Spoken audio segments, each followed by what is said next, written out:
Shelley, could I get a roll call, please? Sure. Chair Emmelheim, Present? Vice Chair Sutterson, Member Strom, Present. Member Hughes, Present. Member Chisholm, Present. Member Hart, Here. Member Mitchell, Present. Member Shattuck, Present. Councilmember Russell, Present. Councilmember Carey is here, Present. and Staff Liaison AJ. You have a quorum. Thank you very much. First order of business is swearing in our new alternate, Cindy. Welcome. Thank you. Can we do the official part first, and then I kind of like to be informal and go around the group. Yeah, we're kind of informal. We don't have to swear in. Okay. The boards don't have to. I do have your paperwork in front of you. So if you would sign it, we'll attest to it. Okay.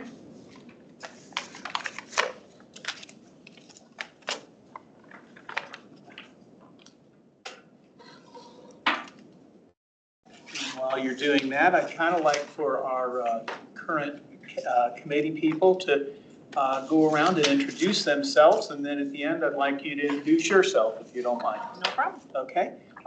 Can we start with Edie? Why don't we get started with you?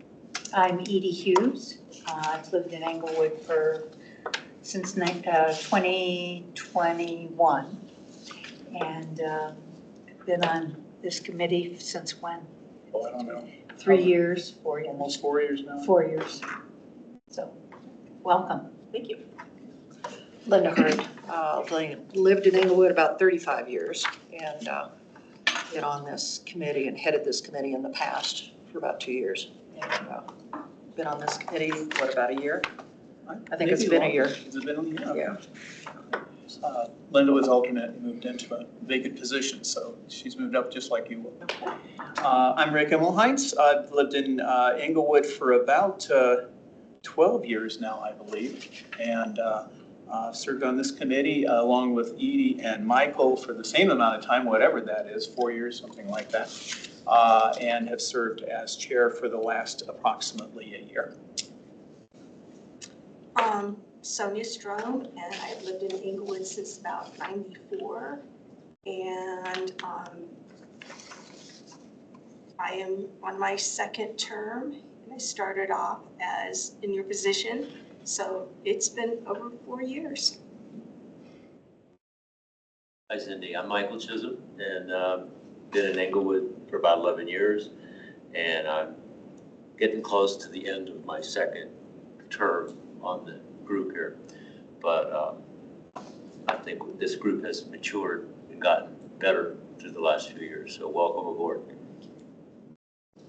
Good evening, Cindy. I'm Matt Mitchell. I've been a resident of Englewood for 22 years. This is my first time on the committee. I was appointed as of July of 2025, so fairly new face here, so welcome.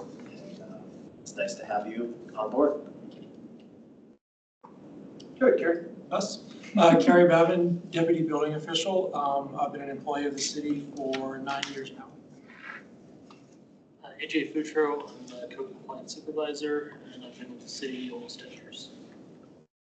Shelley Warwick, sorry, board administrator. I've been with the city for 4 years. Hey, keep going. Rita? Rita Russell. I've lived in the city 65 years, and I've been on this board for 10 years. Okay. And I'm on city council. Okay. Cindy, we're going to hold off because this is a visitor, but let's go ahead and go to you first. Okay, I'm Cindy Shattuck. I've been in Englewood for 23 years now. We had a business here for a little while, and What can I ask? What made you interested in serving in this group?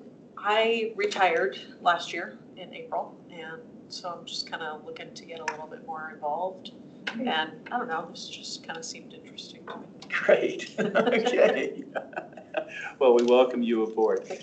Okay, moving on to the approval of minutes. We have two sets of approvals here. Can I ask for some clarification? Can we approve both of these in the same vote, or do we need to do two separate ones? It'd be best if we do two separate. That's fine. Let's take a look then at the January 1st meeting minutes. We'll take a look at that, and if there's any clarifications or corrections, please let us know.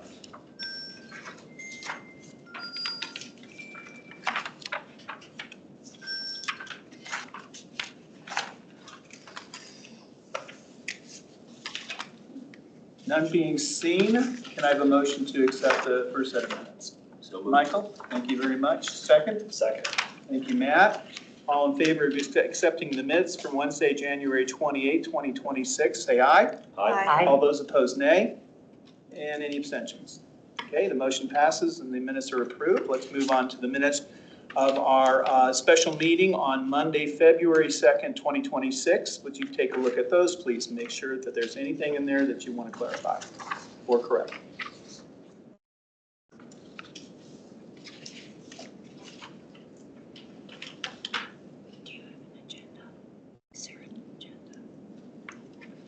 Hearing no objections or no clarifications, is that correct?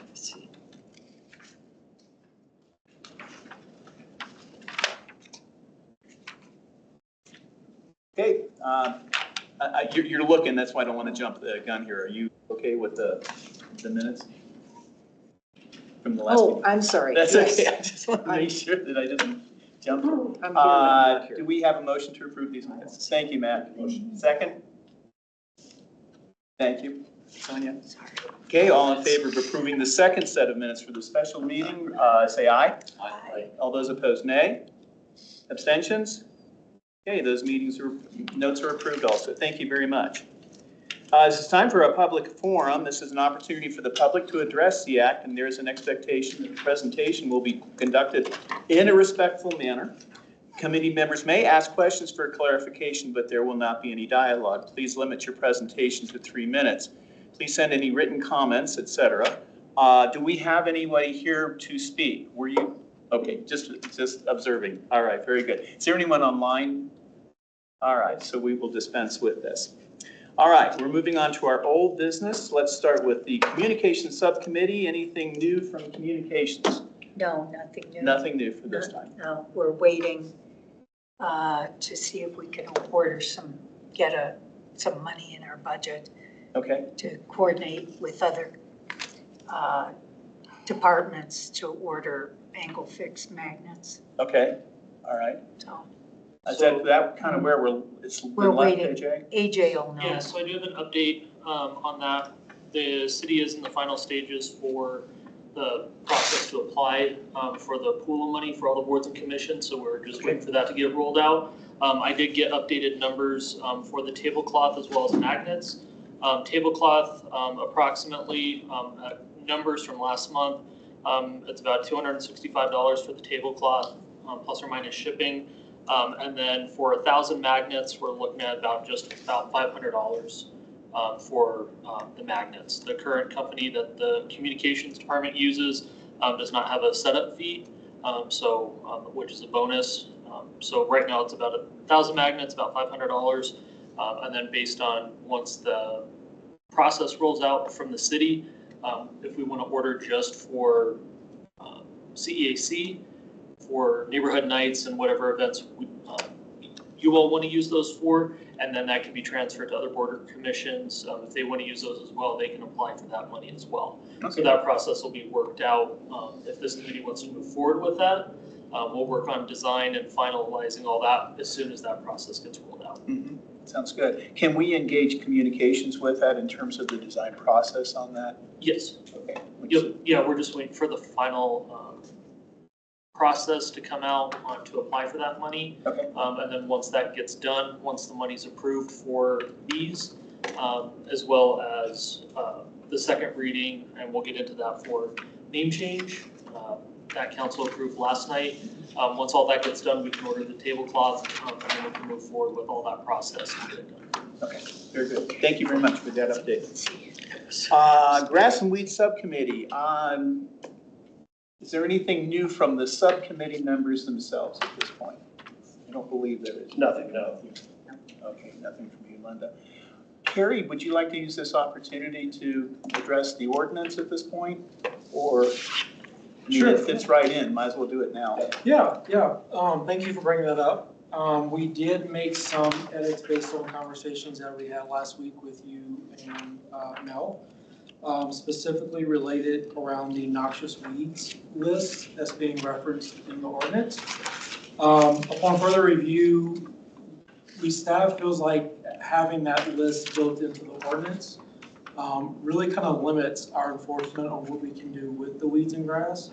So it would be best to remove language specifically related to that, which the revised copy has been provided to each of you for review.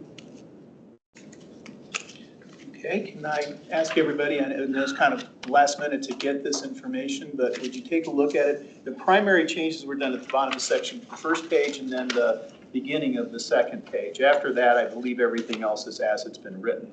It's specifically related to the definition of weeds. Right, okay. And making it align better with other sections in the EMC, and again, taking anything related to noxious weeds and native species and things like that out, and letting sustainability define what that approved list of plants will be, where this can be designated in yards that will support that committee as well, just sort of trying to blend the two together without hindering our enforcement capabilities. How does that, having that list in, you're explaining to me how that limits your abilities? Yep, so the noxious weeds list is getting more into a horticultural, agricultural function that this group does not do. This work group is not certified or qualified to enforce things around that noxious weeds list. So it sort of hinders our ability to really be able to enforce our weeds ordinance now. Things like available apps that are used to identify these plants, they're not admissible in court. They also hinder things like having to be a certain distance away from the plant when really this group can only inspect from public right of way. So that limits our ability to actually capture what that plant is. It's narrowing things down a little bit too specific for something that we're not here to do.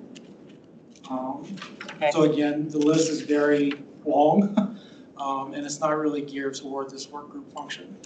How many plants are on that list? Do you have any idea? Yes.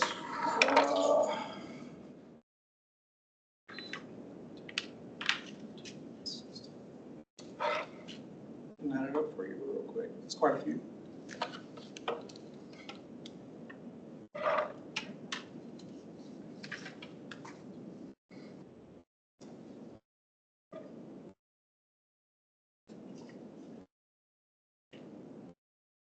$139. How Is much? that all classes? $139. That's not that many. Is that all classes or I'm is that sorry, but A, that's B, not that C? many. It's list A, list B, Okay, yes, C, all, okay, all of them, okay. yes, I've gone through it before myself. yes. I just, It's quite extensive. Michael, but So, just out of curiosity, I like the intent. Seems like there's some common sense in here, and there is some subjectivity. So, active versus proactive is code compliance.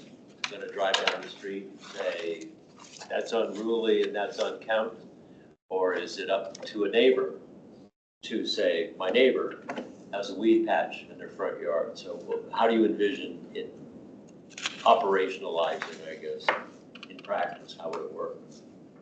So it's not gonna change from years past, so it's gonna be both proactive and reactive. So it's both. Yeah. So if the officer said, holy cow, that's a mess, they could. Now, and I suppose there's always a chance the homeowner's gonna say, it's not a mess, it's exactly how I designed it, and then it would go back and forth, however it goes back and forth. Well, that's sort of where it ties into with the subcommittee's functions as well, Okay. as identifying those areas that are allowed to have native grass plants Okay, and those areas that are not. So the areas that are not still fall within our jurisdiction for Okay. enforcement, but the areas that are would be regulated through sustainability. okay. Thank you. And just so I'm understanding that, number one, any plant that is not intentionally cultivated or maintained. So this refers to if someone said, I'm growing a native grass area and my plants have now grown to this height, and code comes by or a neighbor turns them in, but they say, hey, I'm working on a native lawn. They would be subject to this unless, and this assumes that the sustainability initiative moves forward, that would be in a sense a protected area. So they are open to any normal city rules associated with that having to do with grass and weeds. Is that what you're saying? Yep. Okay. Good. I think my question is specific to provision E that was on the red line on section 4. I think you've done a good job of translating the xeriscape language. We did hear last year from the pollinator supporters, and my question is, is there an opportunity to capture the pollinator gardens grown for food, education, or conservation purposes and properly maintained? Where does that fit into the red line on 2? Is there room for additional consideration for inclusion of that? So it would still be under the intentionally planted and maintained. It would, okay. So if they're still intentionally planting and maintaining an area, even if it's outside of what sustainability is doing. And I think we heard from the group that came and spoke, is that we may not know it's a specific area that may be under the sustainability, their plan. That's a separate entity for the native grass, the native garden. If they're doing something as a food garden, they're growing corn, say, for example, that's definitely gonna be over the 6-inch limit. Yeah. As it starts, who knows what it may look like. They may get some heirloom variety that doesn't hassle the normal way that we would expect. They may get a notice. All they would need to do is call us and go, no, hey, this is corn, this is a different variety. That's something they call into the office. We talk with them and go, no, absolutely, that's correct. Okay. And then we would put notes in that, and that would be done. Okay. Because they're intentionally planting, intentionally maintaining that area. That would just be a communication aspect of it. And that's for any of these. Their properties with sunflowers. If it's a sunflower for pollinators, then great, grow them. We have no objection to that. If they're intentionally planting and maintaining them, that's perfectly fine, that's allowable. On that situation where it's become an issue before with is site distance triangle and right of way, that's a different story. Then yes, those need to be maintained because now it's a safety issue. But as long as I think it's covered within that number 2, number one, where it's that intentionally cultivated and maintained, as long as there's some action. Some of our ornamental grasses that are out there, they grow up to 4 foot tall, some would grow up to 6, 8, 12 foot tall. Those are all allowed. That's not a problem. It's that intentional part. It's not just letting your yard go to the weeds, as we talked before. So what you're looking for is a number 1, not Number 2 or 3. Not I think 1 would get you where you need to be. Okay. I appreciate the explanation. I think it sounds like an opportunity for us in terms of communication and education to the community for us to think about in our communication plan for 2026. Good, another question. On this section of the noxious weeds, you also took out, or any plant designated by the city of Englewood as invasive, noxious, or a threat to local ecosystem. I have a concern. I see people in town that really like what I call Canadian thistle, the big purple ones, and they'll plant it. That seeds from that get into the water or blow into an area. That is a invasive weed that is a threat to ecosystems because it takes over an area. I can go along with the taking out the noxious weeds list, but I still would like to have somewhere in here that the city of Englewood can designate a plant as invasive, not noxious or a threat to local ecosystems. I think we need to keep that in so that we have control. If some plant comes into the country, you know, seeds are being sent to different people that nobody knows who they are, they're coming from China.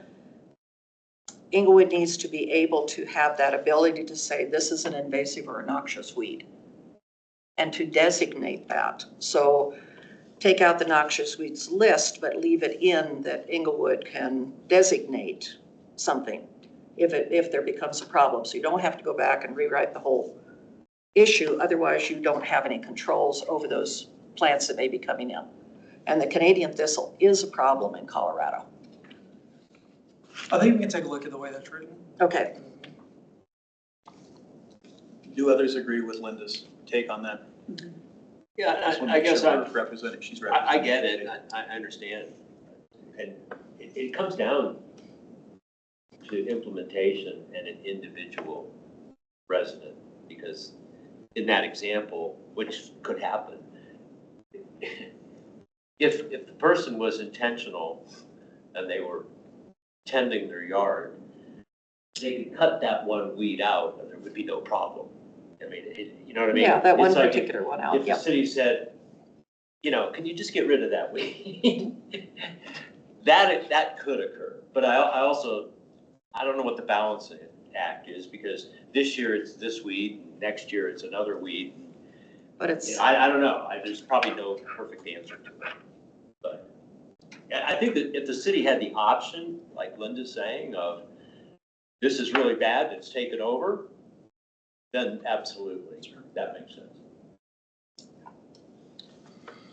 I was just gonna say, I do think it falls under the very broad definition of any plant.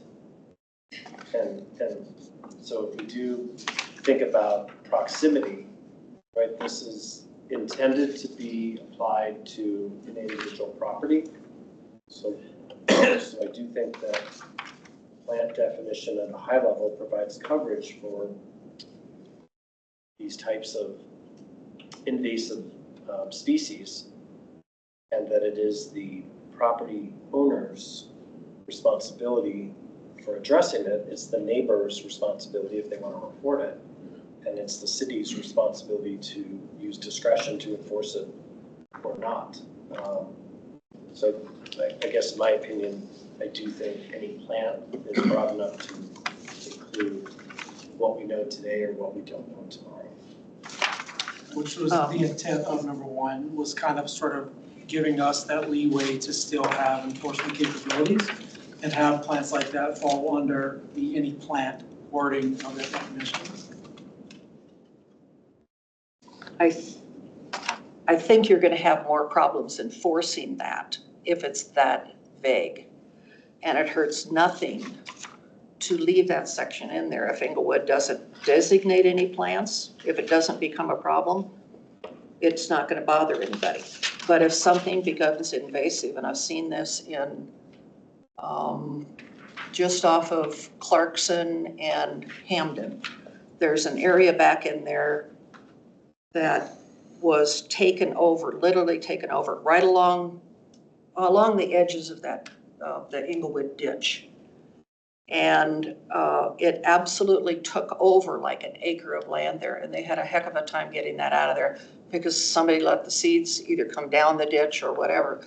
If it's in there, it's not gonna bother anybody. If it's not in there, you're gonna have more of a problem enforcing that and more pushback if with a vague definition that doesn't allow you to designate a specific plant. If it becomes a problem within the city, then you can designate it without going back and having to change your code.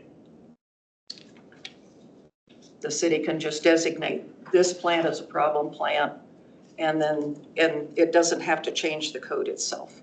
So it gives you more it actually gives you more flexibility in there to enforce something that needs to be enforced without spending the months that it takes to get a code change. And just that section of any plant designated by the city of Inglewood, it just gives you more ability to control a problem issue quickly. What do you think about maybe combining that language with sort of adding on to item number 1 in there to capture what? That's fine with me. Okay. As long as it's in there, then you can go and say, we've designated this, you need to get rid of this now before we go through another season or whatever that it spreads. So, Thank you for that feedback. I think we can make that work. Sure. Thank you, Linda. That was good. Anyone else? Any other thoughts on this moving forward? Do you feel that a vote of support from this committee would be appropriate at this point, Carrie? Or the changes in the verbiage and the. I mean, I think it is appropriate to get, since you guys have been working on this, to get the head nod from you that we're all on the same page with how we want to move. All right. Okay. I agree. I just wanted to kind of hear where you guys were coming from, because I know this needs to move up the ladder the next step. Well, So this has gone through, I assume that because of the change in verbiage, we do not need to go back to planning and zoning to address chapter 16 issues or anything along that line. Is that pretty much true, or is that, do we still need to? Since see this how was that related to meshes? Title 15, I don't see that as needing to happen. Okay. I can definitely confirm. Okay, that'd be helpful, because I'm assuming it's going to bump up pretty soon. Any other comments or questions before we vote? Okay. Can I ask for a motion to approve the amendment? Okay, can you state it, Michael? Please. I move that we approve the amendment that we've been discussing. Okay, thank you. All right, second?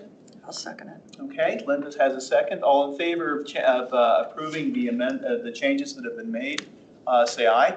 Aye. All those opposed, nay. Any abstentions? Okay, the motion passes. Thank you very much. Okay, let's move on. Chronic nuisance ordinance follow-up update. This is more or less to see what has been done, if there's any additional information. I want to mention also, I don't know if you've noticed, but Jackson's not here, nor will he be here moving forward. Because we are not a quasi-judicial committee, there is not a need to have representation from the city attorney's office on this committee. They were doing it as we were going through the EMC issues to help provide clarification. So moving forward, he will not be your Norwell representative unless we specifically request it for a specific issue. So that's why Jackson is no longer here. Are there any updates from anyone on where this nuisance ordinance is going? I'm going to ask even Rita, do you have any updates on that at all? No updates yet. I think it comes forward for study session next week. Okay, all right, thank you. Okay, moving on to continuation of our bylaws review. We are picking up with Article 2, Section 2. And I did send out a copy in case you did not have that. Anybody who needs a copy of that before we move forward. Cindy, do you have any of that? We should probably provide some information for Cindy. Do we have any copies of that available? That's that. Yeah, we're going to be on part Section 2 of Is that. it something that I could pull This up online? creation. Do you have his It letter? should be Section 2 terms and vacancies. He has it. Article 2, we're in Article 2 instead of Article 1. Okay. Okay, gotcha. Do we have any additional copies of that? Cindy? Maybe Cindy, could you kind of maybe roll around next to Edie? Edie, do you have it in front of you there? She can look at this. This I is have the one a there. copy of This it. was- I'm assuming this is. So maybe one of those ones back. No, I don't think so. Yeah, this was. I don't have it. Okay, before we proceed with that, I was wondering, Shelley, can you put up the verbiage that was provided Oh, by I- member No. Summerson You can look regarding at it the changes to the description of the functions of the city council liaison? Yeah, You should have that in front of you as well. It's up on paper, you're right, thank you. Yep, we can just work from the paper. Okay, this comes directly from what we discussed at the January meeting. I'm going to read it out loud. The city council liaison serves as the primary representative between the committee and the city council. The liaison is responsible for ascertaining the city council's perspective on specific issues to inform committee deliberations and delivering the committee's advisory recommendations to the council. Additionally, the liaison shall provide regular updates to the city council regarding committee actions and conversely report pertinent city council developments back to the committee to ensure ongoing alignment. That is essentially the nuts and bolts of what we discussed. Is there any questions about that? Is there any disagreement with that language as it reads? Or any suggestions or amendments? Question. Question? So what we come up with here will be presented to the city council for their review and approval? I don't believe that being a part of the bylaws that needs to proceed through that process. I think this becomes a part of our bylaws which we are in control of. Okay, but this is a volunteer committee overseen by the city council. And somebody legally tell me,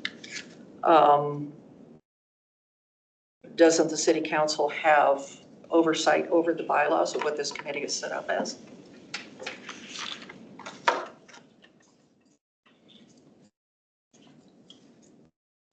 Is that something, I mean, were you gonna? So once the bylaws are, I was gonna get a copy for her. Oh, okay. I have one.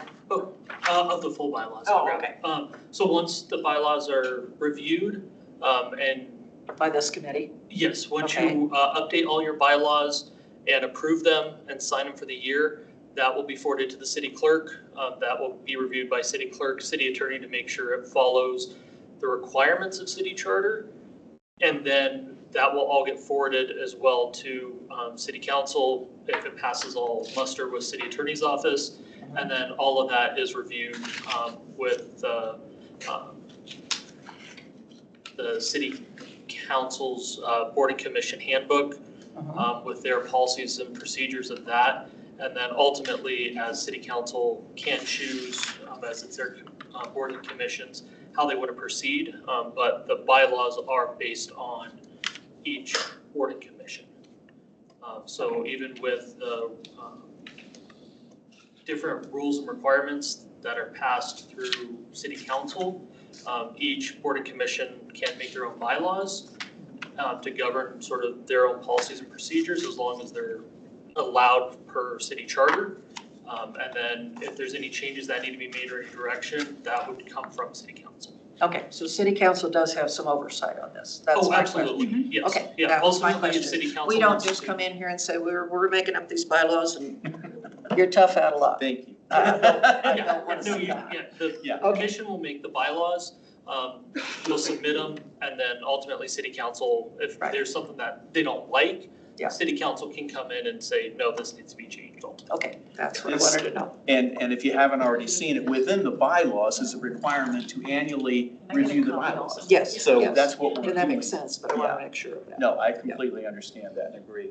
And any of the recommendations we're making as far as change is concerned, this all ultimately has to be approved beyond us. This is, you Yes, know, like you say, we can That's- put anything we want in there, but it has to pass muster at many levels, I Yes. believe. Thank Let's get back to this then. Are we okay with the way that this is written at this point? Again, this was directly a result of the discussions that we had from the last regular meeting.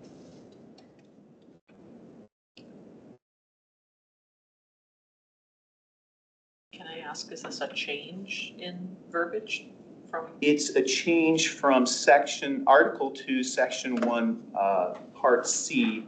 The only information we have within the bylaws referencing the council liaison was this line: one member of city council shall serve as a council liaison to the committee. What we were doing was basically trying to better define the function of that role within the committee. Okay. I'm not hearing any objections to the wording at this point. Again, like you said, Linda, this goes before other people, so if it doesn't pass muster, it'll come back. Right. No, I think it's a better explanation than what is on there, because it is an important position. Exactly. I agree. Okay with that? Yeah. Okay. I don't think we need to vote on that. Let's keep moving on. We are moving into then Article 2, Section 2, Terms and Vacancies. Rather than going through this piece by piece, I've asked you to review this ahead of time anyway. Are there anything within Section 2?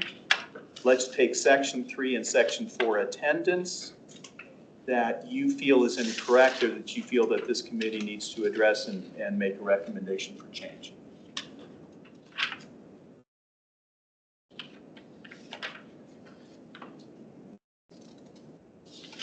Personally, I'd like to get a salary, but that's not going to happen. I do have a comment. Right now we are, when we're provide notice of the meeting, we are providing confirmation of attendance to Shelley. So should we expand the definition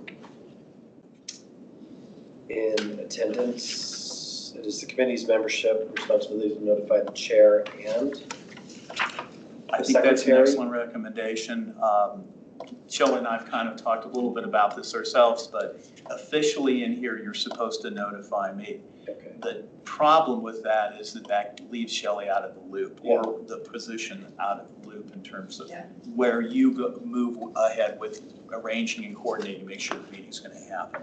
So I would recommend also that we add staff liaison to that in addition to chair. Yep. Okay. The title now, I don't know if Rita's aware of this, they're changing the staff, like the recording secretary's title to board administrator, which is me, and then AJ is the staff liaison. So Okay. So should we reword it as board administrator? Okay, let's add board administrator and to that part.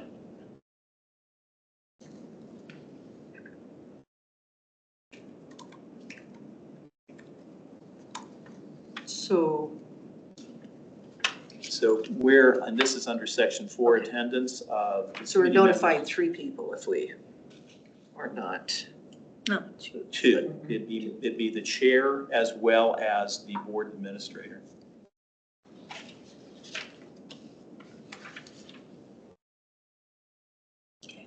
And one of the reasons I feel the chair should be notified is because if we know ahead of time that we have a number of people, I'd rather cancel a meeting than drag everybody out here and wait for a quorum to happen. Yeah.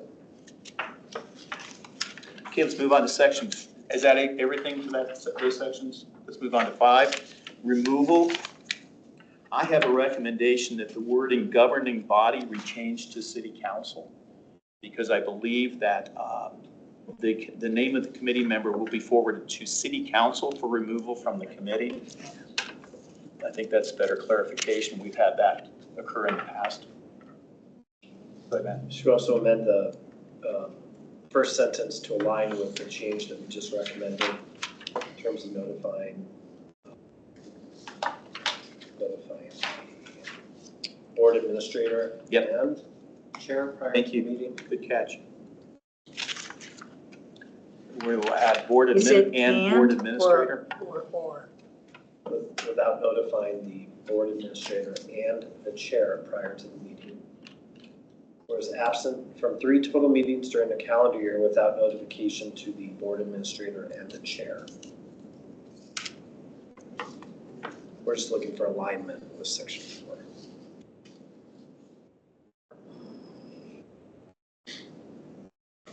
Okay. Any other changes to 5 removal? Let's talk about alternate members. Any adjustments or changes to that?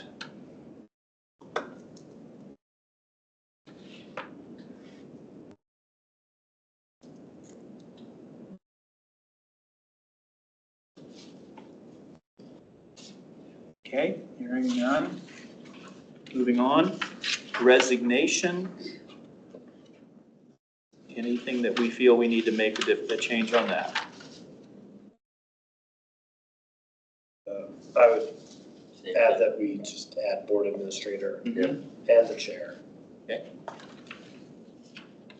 Board administrator, the chair, comma, and city council.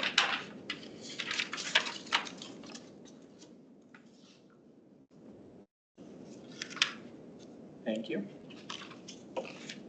Moving on to Article 3, Section 1, elections. Let's take a look at elections and meeting chair.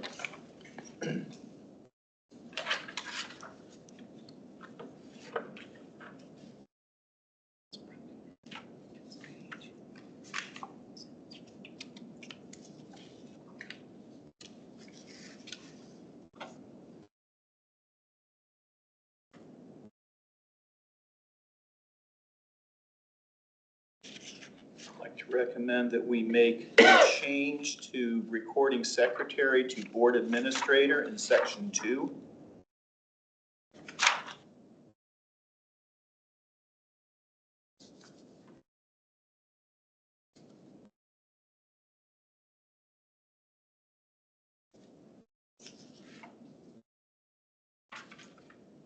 And also the last sentence where it references the recording secretary again.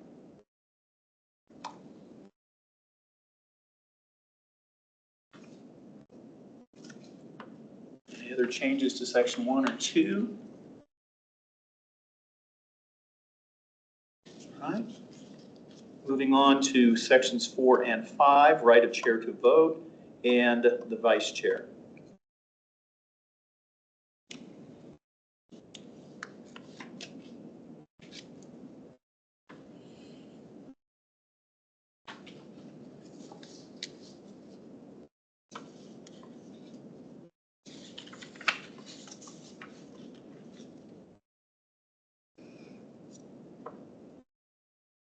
Rick, if it's just to make it simpler, anywhere there's recording secretary, like in section 4, if we just make it board administrator, we don't have to repeat it for every section, that's a change. Thank you. Just make. I'm sure it's going to You're come okay up with again and again. Yes, I would recommend that we make that change to any place where recording secretary is indicated.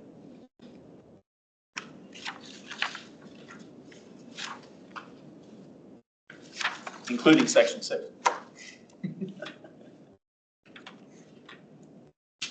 Let's move on to 6, 7, and 9. There are no changes.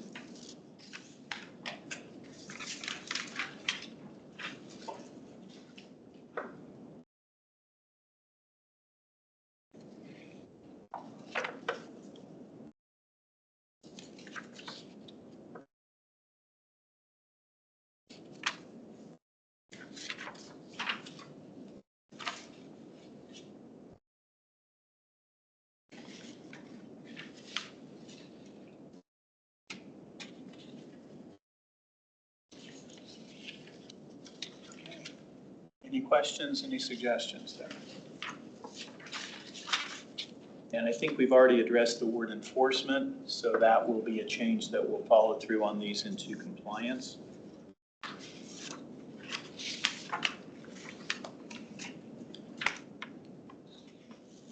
Okay, moving on. Article 5, meetings.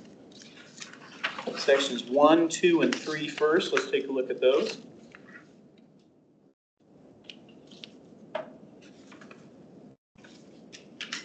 I would like to recommend a change of the word ad hoc basis to monthly. This wording has been in here for a long time, and I believe Councilperson Russell, that initially this was supposed to be an ad hoc committee. If you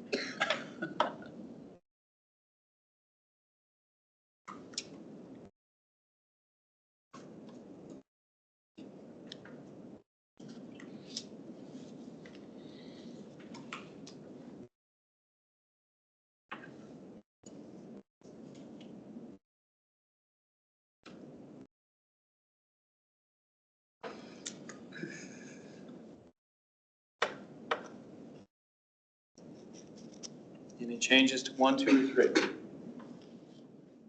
Do you want to put in, the third Wednesday of every month or like nail it to a date of when our meetings are held, or, I mean, we're not having that many ad hoc meetings, are we?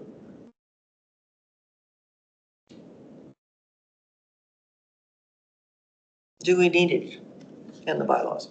I don't think we do, really. I'm not sure it's necessary. I don't think we need that clarification.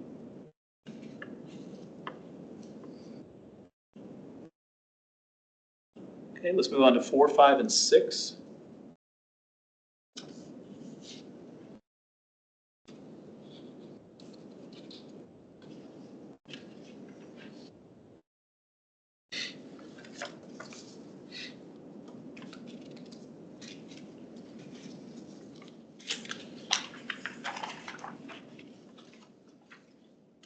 Seeing no changes. Moving forward then, let's do section 7 and 8, the agenda and voting. I'd like to make one recommendation. Section 7, a draft agenda containing the anticipated business of the committee shall be forwarded to the chair. I'd like to add "and vice chair" to that.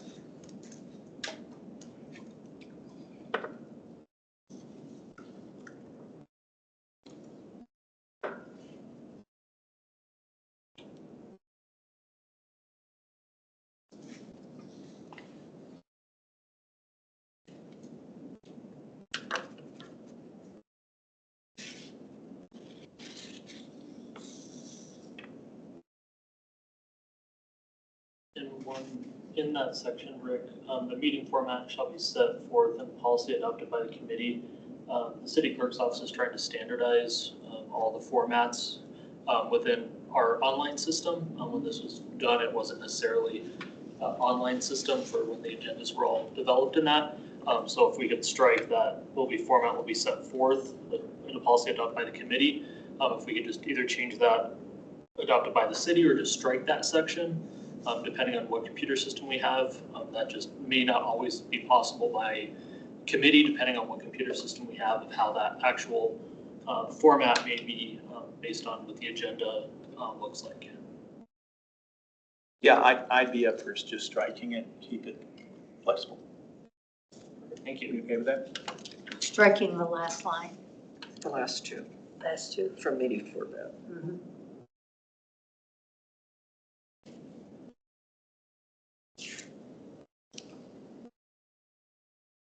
Actually, can I make a suggestion? Sure. Back on section 2, the regular meetings, in changing that from ad hoc to monthly, part of that can be stricken too, because you don't have to notify at least 3 days in advance. Because when ad hoc, they only had meetings when they decided to, so they had to notify the members 3 days in advance. But if you have a set date, For the you regular can meetings. strike that. It Yeah. doesn't need to be Okay. there. Makes sense. Got it.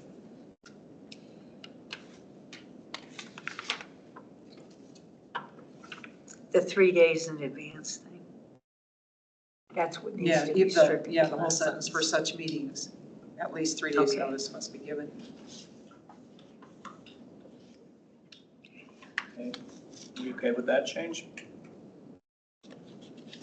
What about special meetings? Is that Yeah. addressed?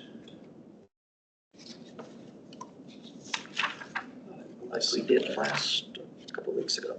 Yeah.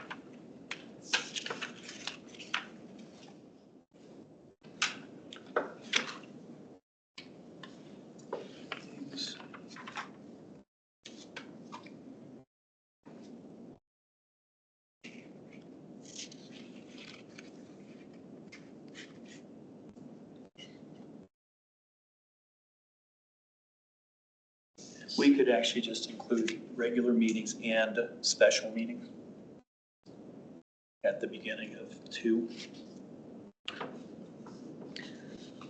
But a special meeting, you have to send out a notice for that because that's not a regular basis. So that would have to include some kind of a special notification procedure. I think that's determined by law, isn't like 24 hours notice or 48. Yeah, and this is also specific to this board. So anything that is normal and standard procedure, either set by law or already set by council through the board and commission handbook, would already apply. This is anything in addition that you want specific for this board. So we that you don't wanna follow. need So- that verbiage, it's already Correct. assumed. Yes, so for special meetings, that's already That's covered easier. under Colorado Open Meeting rules and requirements as well as the board and commission handbook. So that's already covered and taken care of what that process is and how we would handle that. So that doesn't have to be covered in here. This doesn't have to be full, complete, 100% coverage of every situation. This is just any bylaws that you want over and above what's not covered or specific to CEAC outside of what's in the handbook for board and commissions. Okay. Question on that. So if someone called a special meeting and wasn't aware of that, would one of you guys catch that and make sure that notice was sent out? We need to have a meeting on such and Yeah, it such has a, to be posted and. and you would make sure that it got posted? Yeah. Okay, Once, it was like the last time we sent it forward to Shelley. Shelley then puts it into the motion of getting everything coordinated. okay.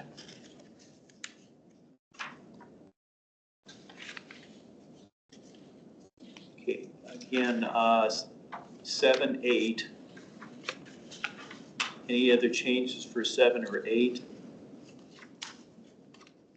Move on to 9 and 10. I had a aha moment, and it kind of relates to 8 too. But as I read it, it says we have a duty to vote, and that the only reason to abstain is if we have a conflict of interest. Is that correct? I didn't realize that. I think the abstention, let's take a look at that, because I don't know that you aren't optioned to abstain. I think that is an acceptable thing. Roll call vote is taken. All votes will be recorded, yea, nay, or abstention if not voting. You're saying that I think abstention is considered one of the reasons, or a conflict of interest is one of the reasons for abstention. I'm not sure that it requires everyone to vote yea or nay. Well, I read it differently. It Okay. says you have a duty to vote unless you have an actual conflict of interest. Aren't there some rules in either Robert's rules or state rules? Because at the Capitol, you can abstain from a vote. So is there not some rules along that line? What is it for your board? I mean, either, if it's, I can go with it either way. Yeah. I mean, but if it says it's a duty to vote, so if we were voting and somebody did not have a conflict of interest, and they said, I want to abstain, I guess the chairperson would have to say, we really expect you to vote. We don't expect you to abstain. That's the way it's written. I have What a would problem you, with that. what would you consider a conflict of interest for this board though? I'm just kind of. But it's defined in there. Is it- Why don't you let us talk to city attorneys about that, and we'll get back to you guys on a I solid mean, definition. one way or the other. Yeah. You know, like I said, I can live with either way, but I don't think it should be confusing. The way it's written now, I see what you're saying. It is written that way that you would vote yea or nay. And when you abstain, it's because you've got fiduciary Right. interests of the outcome. My It's business pretty could be clear on affected, that. yeah. But let us follow up with that. Thank you. Thanks, Mike.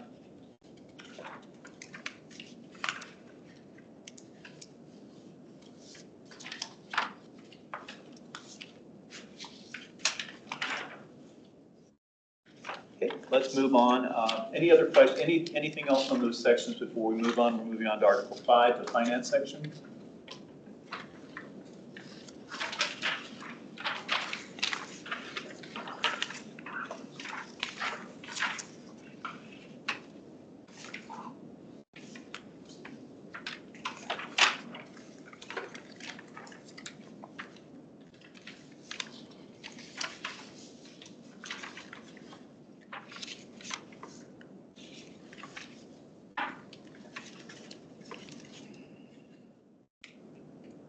Let me ask a question. What is a proposed budget a requirement within a handbook, or is it something which would have been specific to these bylaws? Does anyone know that? I mean, we've never done a budget, we've never had money.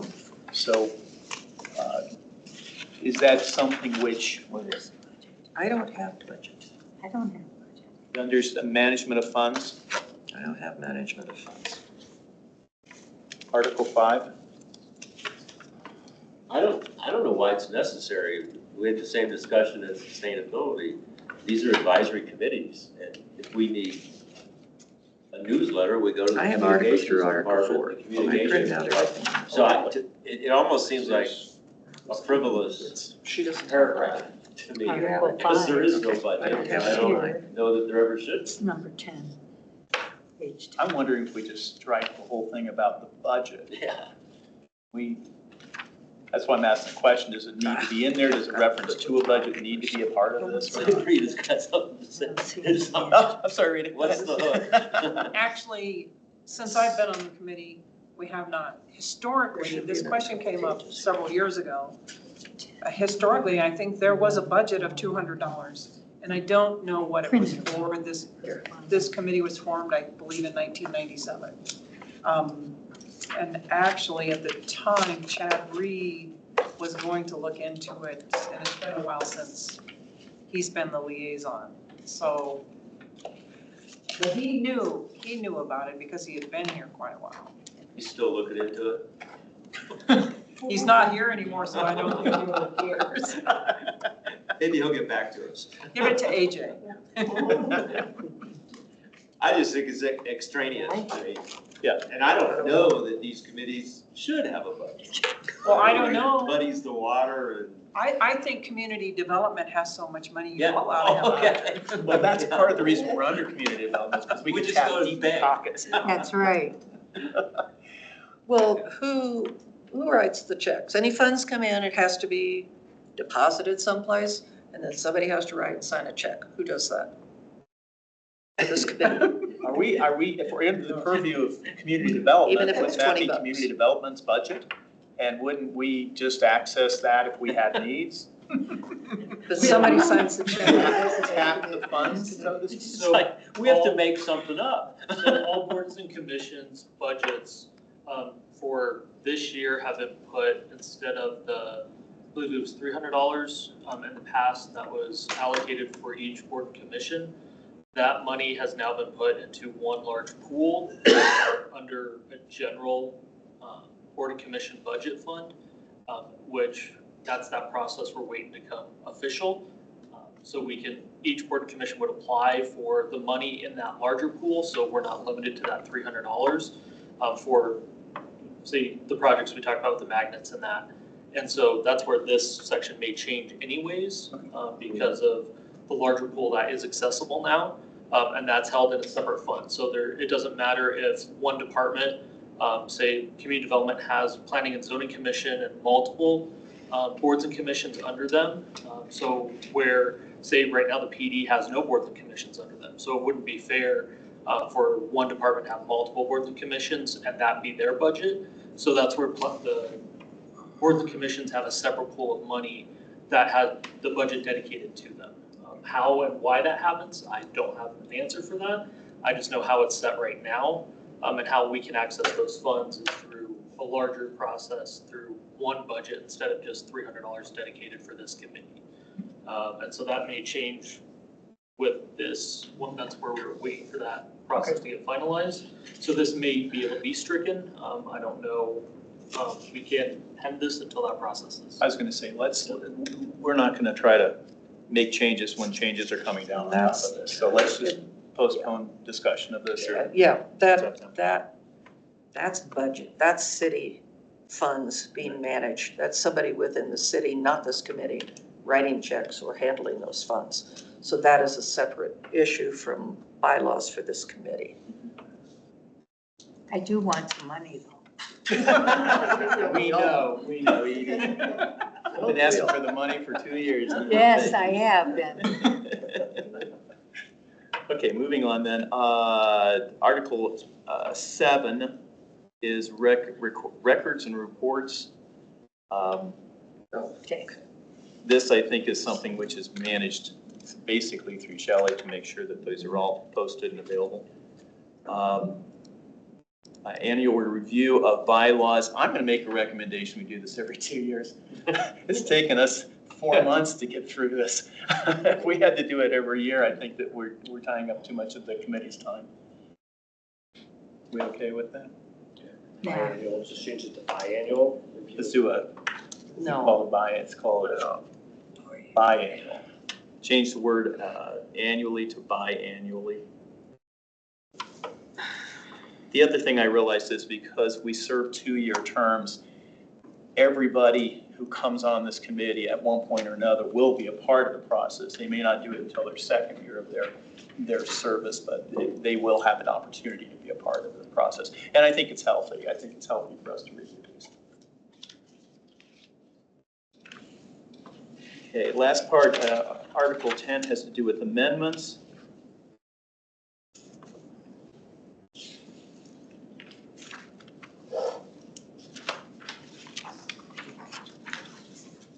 Any questions about that? I don't see anything.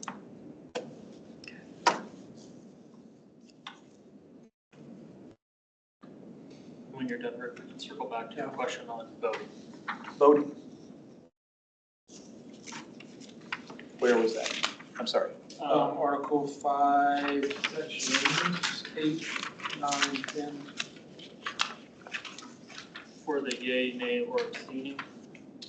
Oh, okay, go ahead. So per Bob's rule of order, abstaining from voting is not permitted. If you want, I can read the section. But a member may wish to abstain from a formal vote due to a myriad of reasons, which may include a simple desire to avoid being placed on the record in support or opposition of a proposition. Such an abstention for personal reasons or convenience constitutes a collective duty freely accepted by the elected or appointed member to represent the body and public, and therefore is not permitted by these rules of order. So based on Bob's rules of order, abstentions are not allowed. The section 10, something to consider, conflicts of interest and abstention. Based on Bob's rules of order, abstention, you may want to consider changing that. If there's a conflict of interest, per Bob's rules of order, it says mandates a recusal from voting and not an abstention. A recusal. Is how Bob's rules of order it says. Okay, so if there were someone who did not want to vote, they could recuse themselves. Is that what Correct. we're saying? Yeah. When a member faces a lawfully recognized conflict of interest, the member shall recuse themselves from all participation in the matter and shall not vote. And it's actually underlined in Bob's rules of order. Moreover, the conflicted member shall not be permitted to influence the body by participation in the consideration. And I question that. We're going to vote on these tonight, or are we going to go do the changes and then come back to it and vote on it? I think what I'd like to do is to see the changes made to this, so we have one more review of this to make sure everything has been included before we do a final vote on it. Yeah, that would be good, and I can look that up. Sure. Yeah, There is do that. abstaining at the state capitol, so. Okay.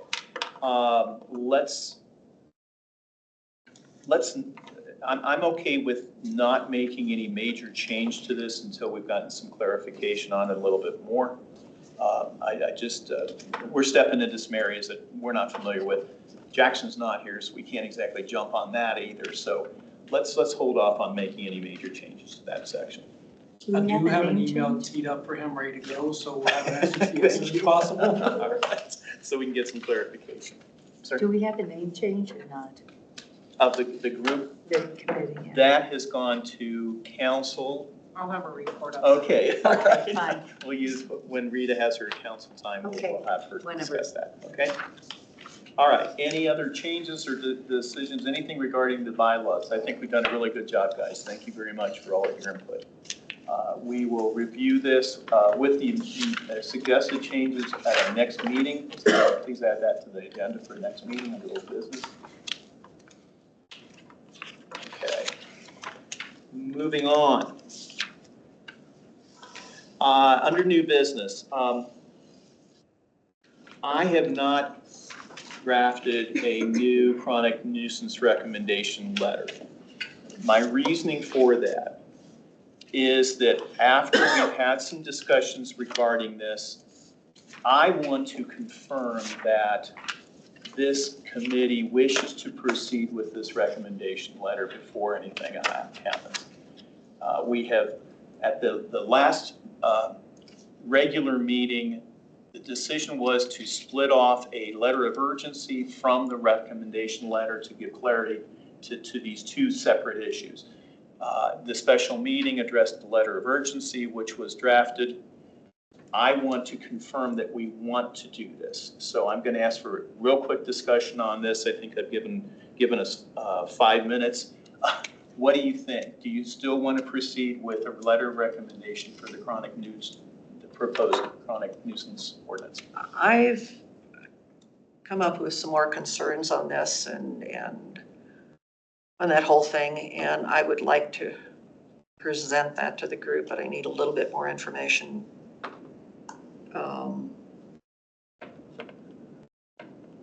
From some people within the city on what our duties are under that and also what that can do. And because that can be a real dangerous ordinance if it's misused. And I'll put something together and I'll present it to you on where I see the problems on it and any suggestions I might be able to come up with of changing that. But right at this point, I've got some real concerns about it. Do you feel that you'd have that ready for the next meeting? Yes. Okay, could we add that to the agenda, please, Shelley? All right, any other comments on that? I'd still like to know where people stand. Go ahead, Mike. I think the recommendation, I thought we already decided. So I'm in favor of making the recommendation. I think these are extreme problems. They're rare. For the life of me, can't imagine how it could be abused. I think it's a public safety issue. It's a property value issue. It's a quality of life issue.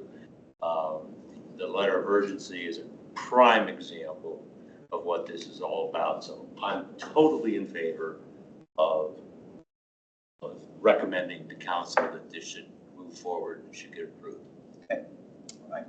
I agree, and also from reading all the police reports and how all the occurrences were happening time and time and time again, that it just seemed like a neglectful landlord situation, and the community is at risk, and I think we should move forward. Thank you.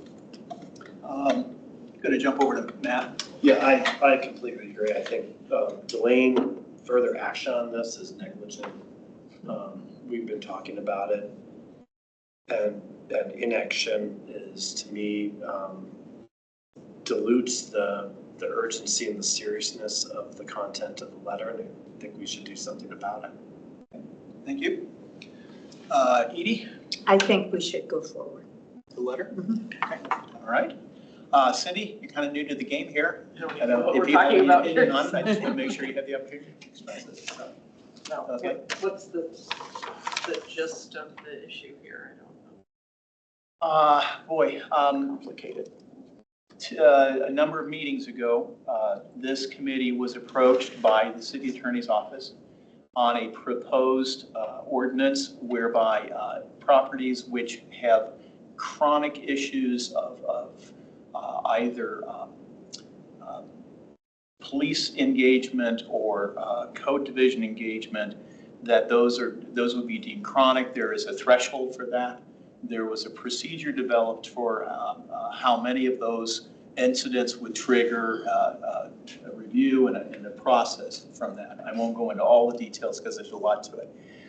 We were asked to comment on it. We commented, got clarification on some issues, and then voted to support this moving forward. Doesn't mean it's part of the law. It just means that we supported this, and it was a unanimous vote at the time.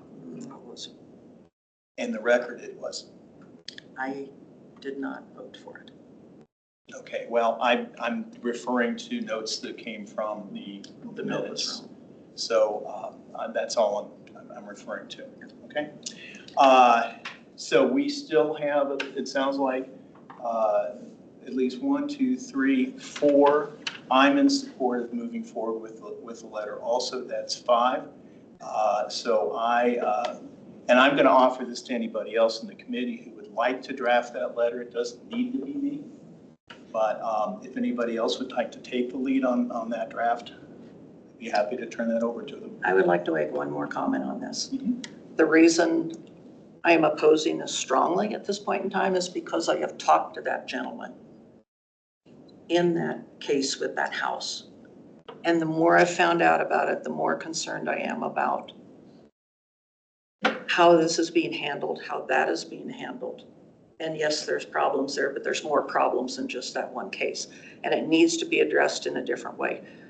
I will put something together, and I will, as an individual, I will oppose this. And I will put something together and I will give it to the city council because I think this is a dangerous change. There's better ways to handle this, and I will be trying my best to help in that situation. But the more I've seen of this and that situation, the more concerned I've been. So Okay. that's I my mean, final I want comment to on honor that, and I would like to very much keep it on the agenda for us to discuss it. We're not going to have the letter ratified today or any, it will come before the board, before the commission, before the committee. There's too many of these boards, commissions. Yeah.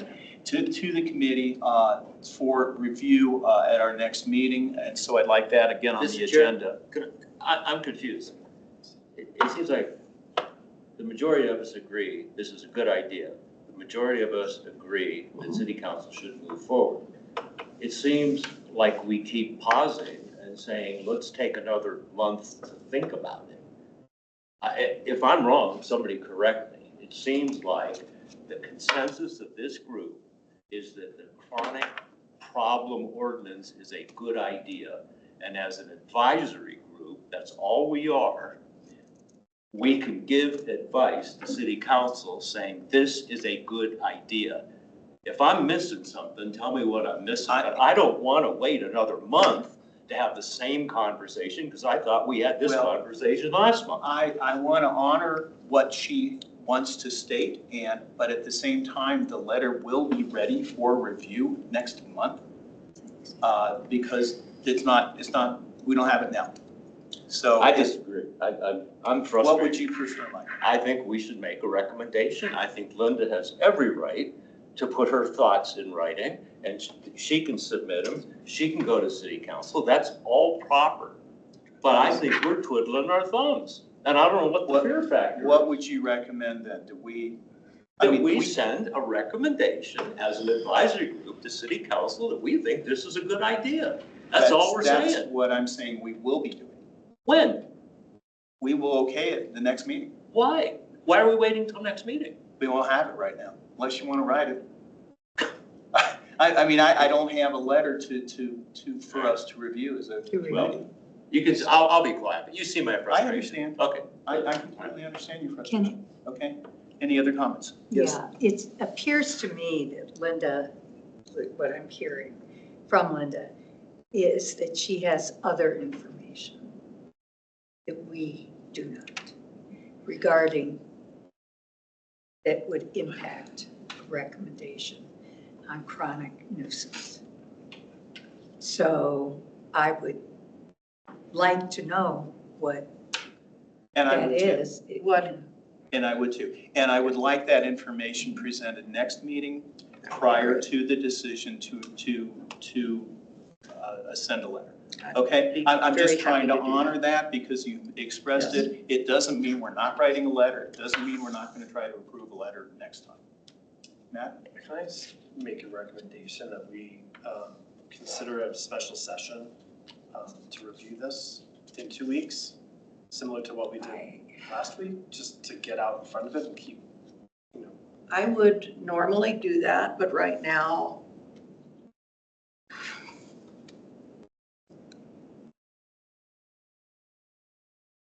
I can't.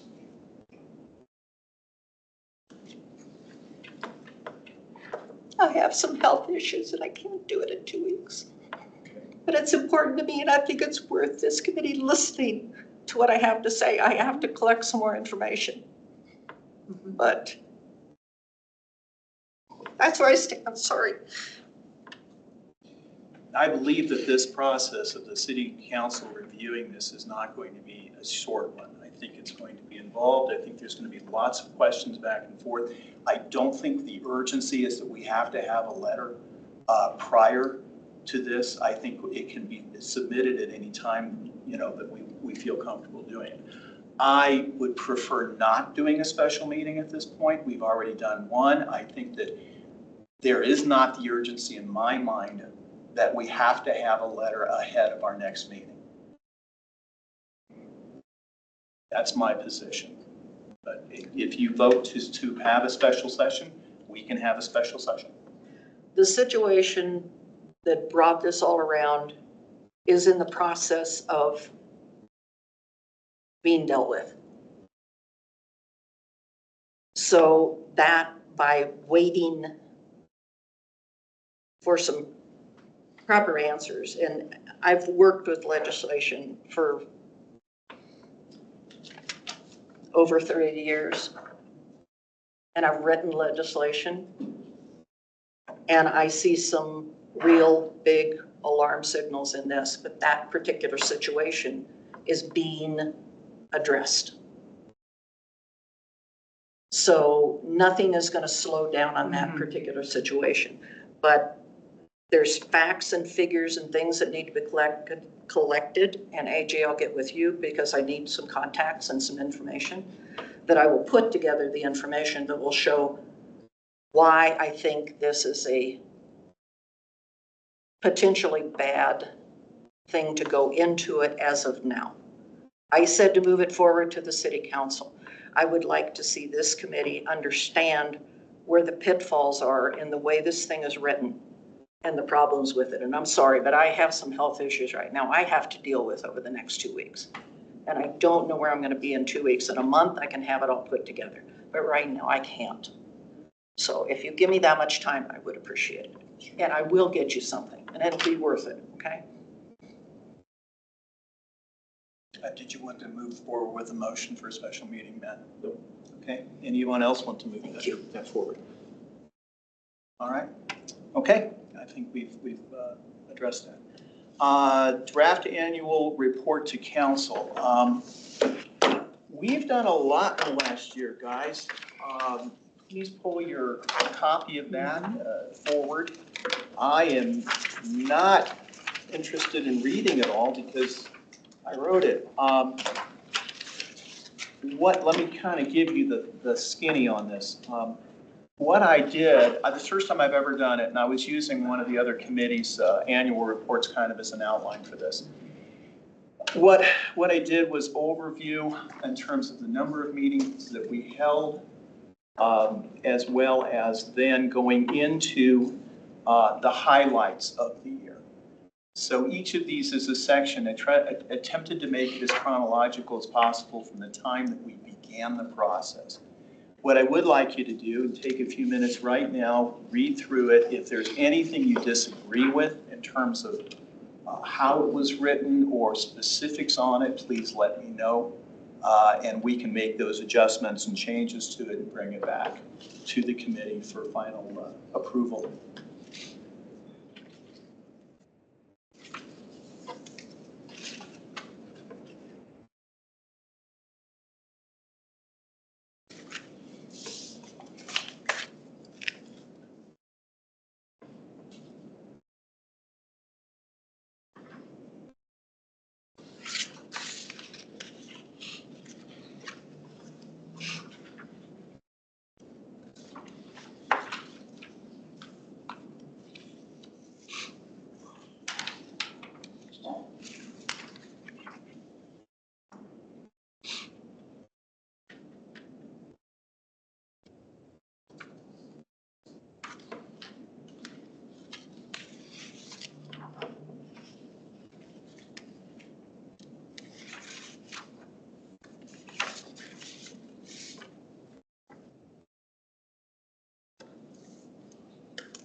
This is grass. You are correct. Thank you. Thank you. I appreciate that.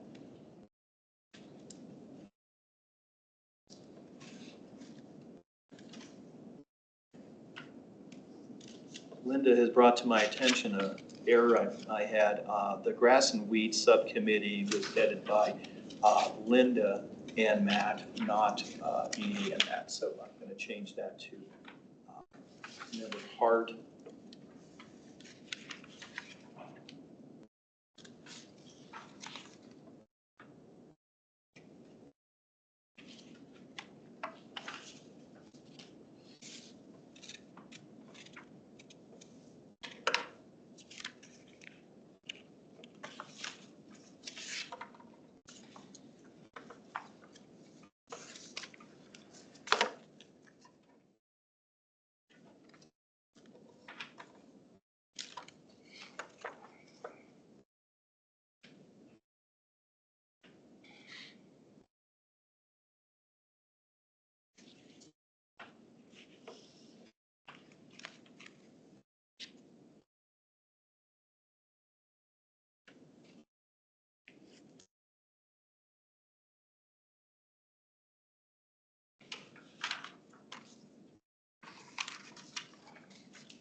Additions, corrections, spelling errors. Do you have one? The last paragraph? Not the last paragraph, the last item, 2026 open agenda. Will work to complete its review of the England municipal codes under the preview. Yes, that should be purview. Thank you. I love autocorrect.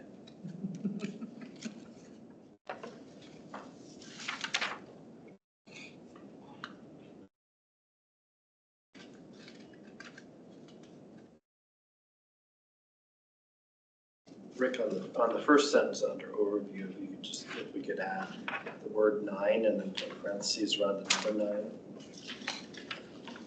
The word 9?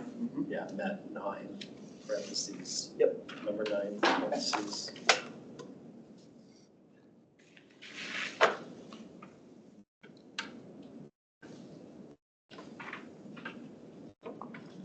I just want to clarify that there are things that we did also that are not included in this. I just didn't feel that these were top level requirements for council to see in here every part of them. This is mostly just meant to be a summary of the high points. Any other questions, any other corrections? Thank you for noting those. It's well done. Thank you.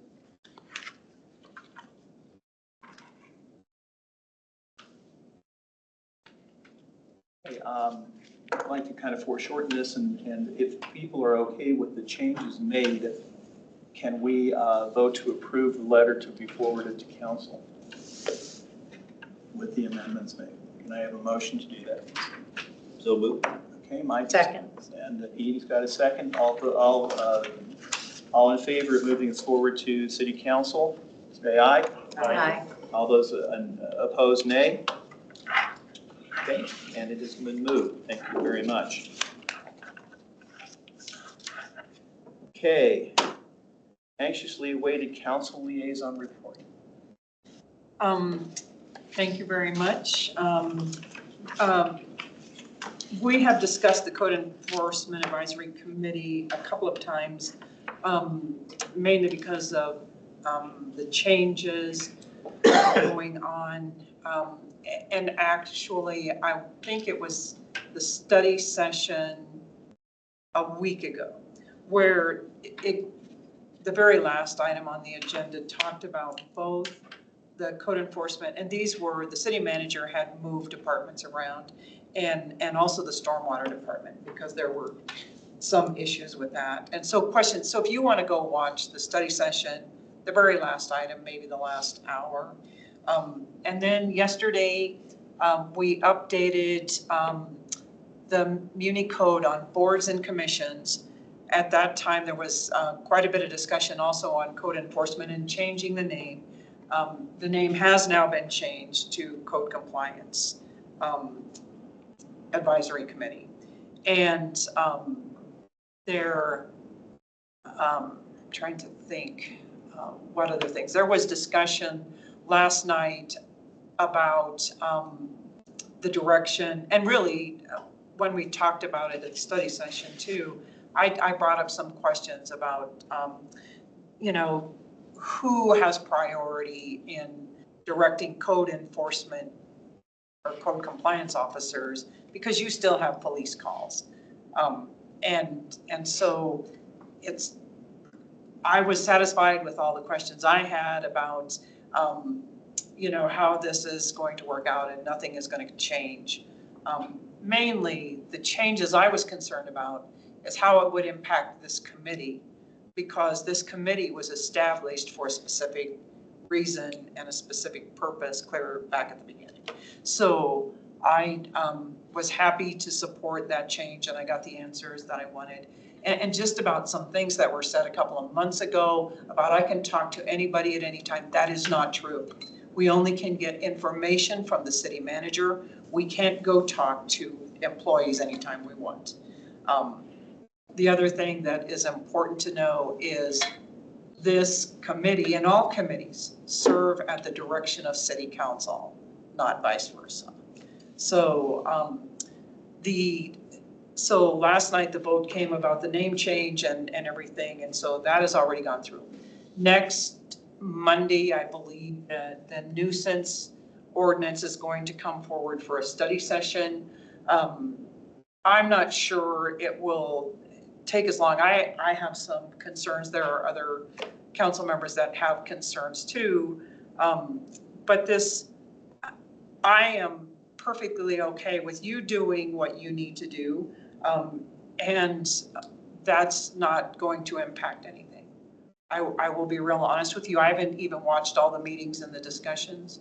My biggest concern, and this is my concern, is that we need to make certain that people's due process rights are not impacted. In other words, this is going to be changed from something that has gone to court in the past to something that will be decided in an administrative hearing, and it will involve perhaps, you know, confiscating people's property. Now, I don't know all of the answers to those questions. I may be totally wrong, but those will be the questions that I'm asking in the session. So that will come forth for a study session, and it may have to come back for, how many study sessions did you all do? 3? On this, Yes. I think just 2. We had the presentation and then we had some clarification. And so it was at the end of the second one that we voted. Okay, so that is coming forward. If, I mean, if you all are intending to write a letter of support, and I'm okay with that, you can move forward with that, because that's in your purview. And it also, I do think that Linda probably has some good input on this. I will also tell you that the mayor did ask a question, it's a council request. Can the committee get a copy of this council request? Do you know the answer to that, AJ or Carrie? What council request? It's was it? council request 1071. Was that regarding the duties? That was, yeah, well, it was about the letter that was sent, that you all sent after your last meeting. And I defended you all to the hilt last night, because it was in your purview, in my opinion. The council request, I think, maybe indicates that you shouldn't have done it. But I actually think you all should look at this. There was not a problem. And so, but I appreciate you all sending that letter forward. And I understood that the letter ended up with the mayor. And I noticed that Member Prang had asked about the letter. Right, that was last night. And so what happened? I forwarded it to, I intended to read the letter that night, but I didn't have a paper copy. I only had it on my phone, and I think it had been a long meeting. I don't even remember now. But so I forwarded it to the mayor, and generally what happens when I do that, the mayor will have a city employee, whether it is the city clerk or the city manager, forward it to all of council. It has to do with open meetings laws. And so it will, I haven't looked, I did look at emails today. I don't think it came today, but I will follow up on that to make sure that all of council gets the letter. Because I think that was very important. And I am very thankful that you all wrote that letter to address the problem, because the problem is huge and it's not just there. And when they came to present to you, and ultimately not just my opinion, you are a representation of the community. And so when the community comes forward to talk to you all, I think there is an obligation. And so now, and there things are moving forward, but probably we may never hear about it. I don't know. Because once it goes to investigation or whatever, that's where it stays, because until something is done. Okay. So if you have any other questions, I don't know if that answered all of your questions. Any other questions? Go ahead. I have a question. You said that the letter was not well received. Well, it's not that it wasn't well received. This is how the question, I did not ask this question. Okay. The mayor asked this question on February 10th. Code Enforcement Advisory Committee issued a letter to City Council urging action by Englewood Police Department. But I understood this committee was to advise on code enforcement, and this is the mayor's understanding. On code enforcement property issues, not criminal cases by EPD. Please describe in detail the scope and duties of the Code Enforcement Advisory Committee so I can better understand its role in shaping city policies and actions. The bottom line is, I think the mayor's understanding, I talked about this a little bit. I felt that it was under your purview to do this, and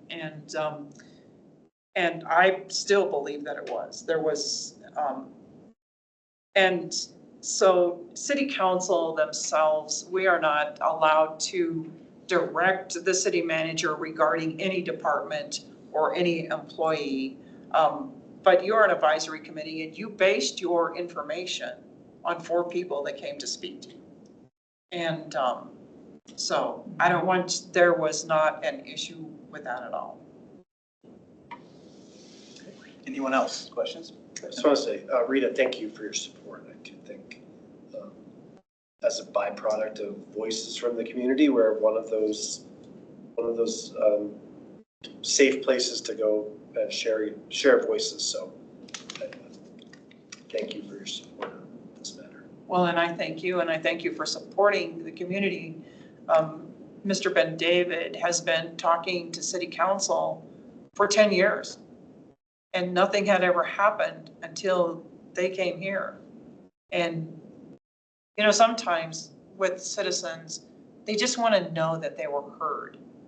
And they were heard that night very clearly, and I'm thanking you for stepping up to the plate. Rita, in your history, which you have extensive with the city, has there ever been any discussion of creating a police citizen advisory committee? There has been discussion at different times of having a police oversight committee, not advisory committee, but more of an oversight. And then council, it comes and goes. You know, people get upset, and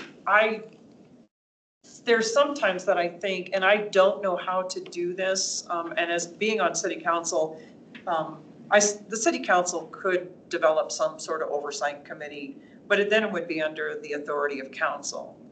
And I don't know if there are ways, this is something I could look into or find out, that citizens can create an oversight committee on their own, totally apart from, which means that doesn't mean you would necessarily have authority to go, but, you know, just addressing problems that you see. So there's been that over the years, and I've been on council over 10 years now, and at least 3 different times in the course of that 10 years, it comes up. And then it really hasn't taken any traction. Do you know of any other cities that have done that have that type of a committee I in don't, Colorado? I don't, but I could look into that. I would like to know. Okay. And I believe Denver does. Well, it's, again, you have to look at the purview of this committee. It's not really part of this. It was just a question that I had. And the fact that, you know, Mr. Van David came to this committee indicates that he was looking for an outlet of some sort to hear this in a different public way. We took it upon ourselves to make a statement. And I think that, again, I agree we did the right thing. And I think that, you know, we may have stepped over the bounds a little bit because we're not engaged with police enforcement, but at the same time, something needed to be done. So I congratulate this committee on moving forward on that, no matter what the outcome of the discussion is. Right, and the one thing that in this council request, and Carrie, do you know if it's, can this be, or AJ, can this be given to? I have a note with to ask about 1071 and if the committee can have a copy of that response. I can Okay, let you guys know. And the reason that I'm saying that, because the answer in here really deals with what your directive is, the things that you can talk about. And those things haven't changed, have they? I can tell you that that response came directly from the bylaws. From where? Powers and Right. duties. Right. That's it. The what? The From the bylaws. bylaws, from the powers and duties. I think it's Article 1, Section It's like 3, right away. maybe, right? Yeah. Right.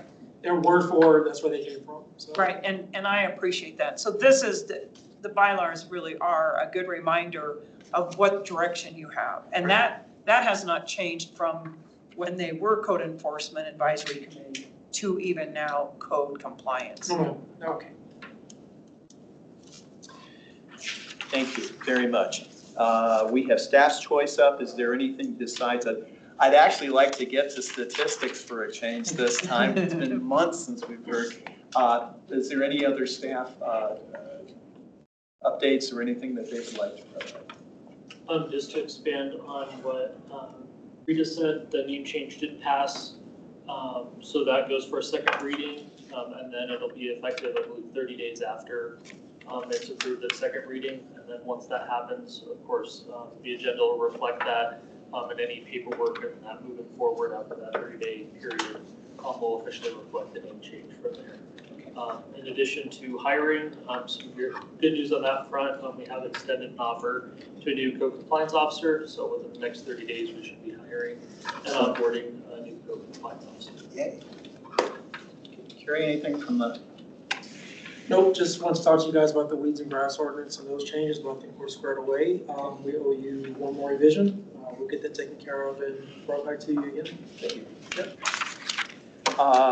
Let's move on to monthly statistics.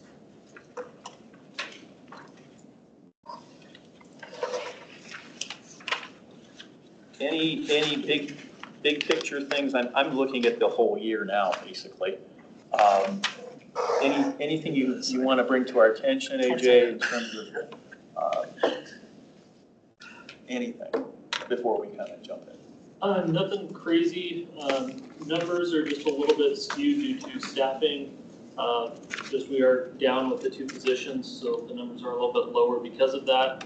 Outside of that, some of the numbers, especially for animal control, and of course, snow and ice are going to be different because of, well, the year we've had so far with the great weather. So we have seen an increase in our animal calls because of people are still out and about, and we're not getting our cold weather for our wildlife, as well as people be staying inside with the snow and ice. So a little bit different than years past with those numbers, but outside of that, nothing too crazy. Does anybody have anything that they'd like to add and to question? I would strongly recommend that you keep the year summary close for future meetings so that we can use that as a comparison rather than having to print out extra ones. So when we do the March one, when it comes out, we'll be able to compare it to last March. So hang on to this copy, please.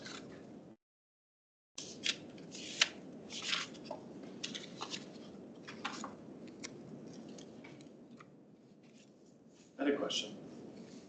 I saw the other day a abandoned vehicle. Is that under the police or is that under code advisory? So if it's on the right-of-way, abandoned vehicles and parking is the primary duty of the parking officers under the police traffic unit. Okay. Code will assist with that, but the primary duty is under PD. I had not seen that vehicle in the community before, so it's encouraging based on some previous testimony regarding abandoned vehicles to see that in action.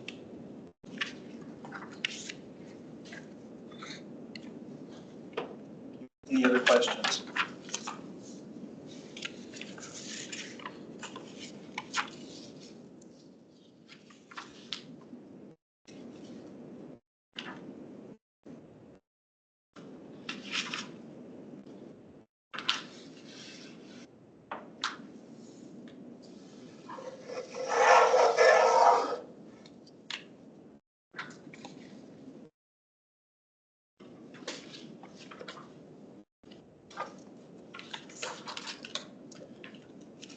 Okay, I'm not hearing anything. Do I need to give people more time? How many code enforcement people do we have right now? Currently, we have 2 plus myself. These 2, and you were given permission to add another one? Backfilling from an officer that retired middle of November. Okay, so going forward, there will still just be 2 plus you? 3.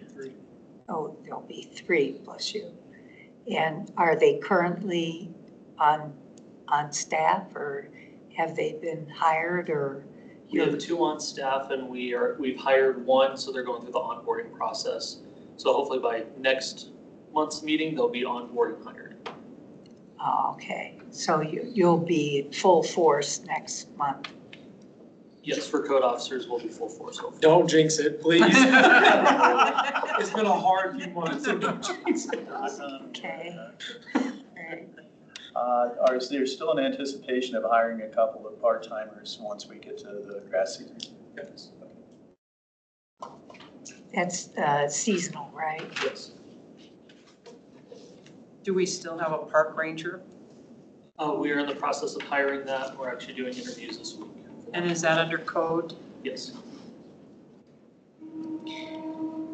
I particularly would be interested in having the park ranger come to a meeting at some point once he's onboarded and have an opportunity to speak with him and learn a little more about his background and what that would be.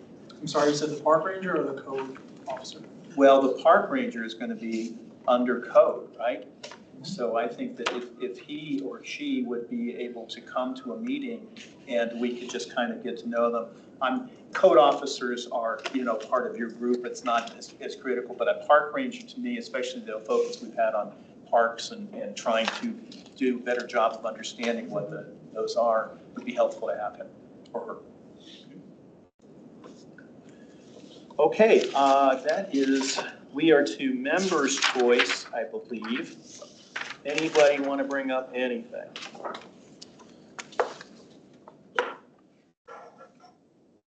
right. Thank you very much. Apparently not. I think we've had a discussion about some of the topics for our next meetings. They include election of chair and vice. And that is per our bylaws, that we are doing that in March. So if there's any interest among any of you to take leadership position within this, or I'll call it chair position because it's not leadership, it's I'm the chair. Then I encourage you to step up. We'll have that discussion at that time. Are you willing to re-up? I am. I'm willing to do it, but only if you feel that's what you want. Okay. Okay. Let's see. We're going to continue. We're going back to reviewing the last few sections of the ENC. That has been an ongoing thing for a year and a half now. We need to kind of wrap it up. So we will have that information out. Please plan on being prepared for that. Other than that, I think we've covered everything. Man. I was just gonna ask if there's a broader vision for what comes for the remainder of the year. And I think, you know, looking at this from a short-term perspective is one lens to look at it, but what are we gonna do for the remainder of the year? After that, I'm sure there's lots of different things we can do. I guess my question is, has the committee looked at just doing like a 12-month plan? And or how do we determine what comes next? If we look at what we've recommended here broadly, moving to biannual review of bylaws, great. Reviewing the municipal code for our charter.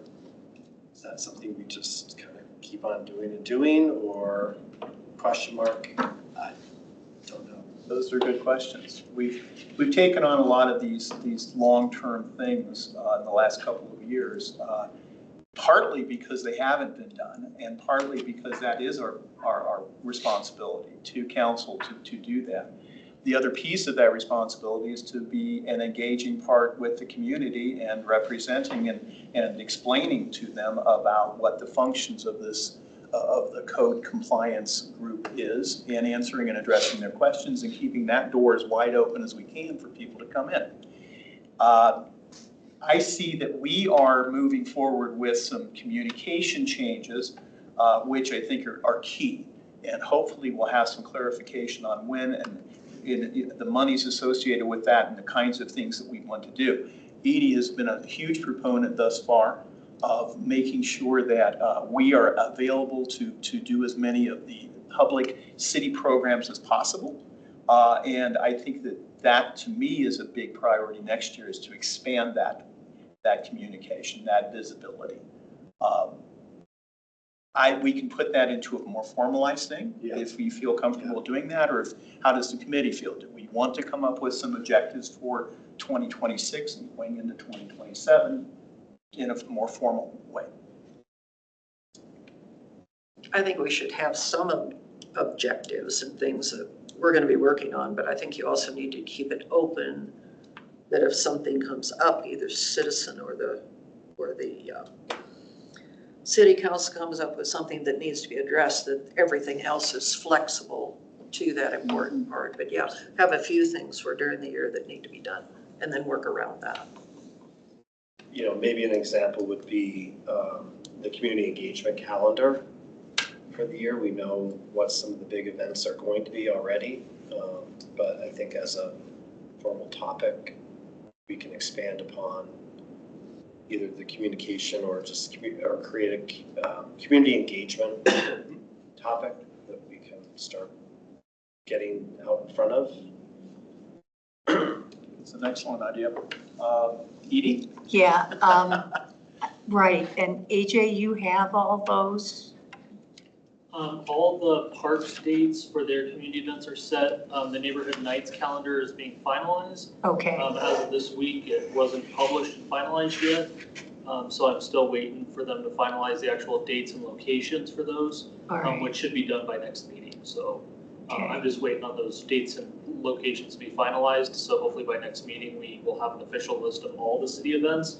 And then you can, like you did last year, figure out what events you want to attend with participation and put that plan together. So we can, you're saying that we can have a comprehensive list of opportunities by next meeting? Not just neighborhood nights, but other opportunities too, or is it going to be just pretty much neighborhood nights? No, I will get the list of all the events, and we can put the list in the agenda. So you'll have it ahead of time, assuming that it gets done. And that way you'll have all the dates, all the events that the city has. So before next meeting, you can figure out what the highlights are, which ones you do want to attend. Once we get that list, we can be able to go on, reserve those different events for CEAC, and reserve table, booth, however we want to do it. And then, of course, once the process gets done with the magnets, tablecloth, get all that stuff before the events start in that season to move forward with that plan. Okay. I would like to see that on, under new business rather than under communications. Because I think it's important enough that we take that on as a focus for the next meeting, to begin the next meeting, as the first thing to do is to review those events and then maybe have a brainstorming session. So if you want to come back with ideas, things like that, we can do that under new business next time. How's that sound? Sounds good. Okay. Any other, anything else anybody else wants to bring up? Otherwise, I think we're ready for adjournment. Okay, this meeting's adjourned. Thank you very much. Thank you.